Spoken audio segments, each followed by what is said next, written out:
नमस्कार, आपण पाहतात महाराष्ट्र तक टीव्ही न्यूज। पालघर जिल्ह्यातील अतिदुर्गम मोखाडा तालुक्यात पारंपरिक जगदंबा मातेचा बोहाडा उत्सव यंदाही मोठ्या उत्साहात आणि भक्तिभावाने साजरा करण्यात आला। अनेक वर्षाची परंपरा जपणारा हा उत्सव आदिवासी संस्कृतीचे प्रतीक मानला जातो। उत्सवाच्या निमित्ताने गावातील सर्व जाती धर्मातील नागरिक मोठ्या संख्येने सहभागी झाले होते। श्री गणेशाचे पूजन करून मिरवणुकीने उत्सवाला सुरुवात करण्यात आली। यानंतर देवदेवतांचे मुखवटे घालून कलाकारांनी सबळाच्या तालावर आणि टेंब्याच्या प्रकाशात पारंपरिक सोंग नृत्य सादर केले।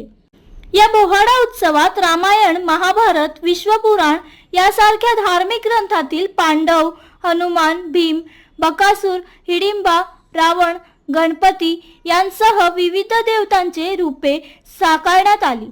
कलाकारांनी आपल्या अप्रतिम हस्तकौशल्यातून सागाच्या लाकडामध्ये कोरून तयार केलेले रेखीव मुखवटे रंगरंगोटी करून अधिक आकर्षक बनवले होते। देवतांचे मुखवटे आणि पारंपरिक पोशाख परिधान करून कलाकारांनी रात्रभर सबळांच्या तालावर नृत्य सादर करत उत्सवाची रंगत वाढवली।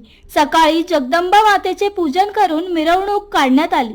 मोखाड्यातील हा बोहाडा उत्सव आदिवासी परंपरा, श्रद्धा आणि सांस्कृतिक वारसा जपणारा महत्त्वाचा लोक उत्सव म्हणून ओळखला जातो।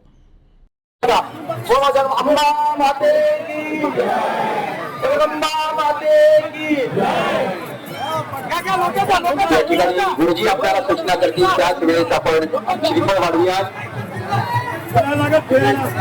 या ठिकाणी धोले साहेब उपस्थित आहेत, त्या कर्मचाऱ्यांना ज्या सूचना देतील त्या सूचनांचं पालन करा। गुरुजींनी आपल्याला सांगितल्यानंतर आपण श्रीफळ फोडा, श्रीफळ वाढवा, म्हणजे आपल्या कोणाला इजा होणार नाही याची काळजी आपण घेऊया।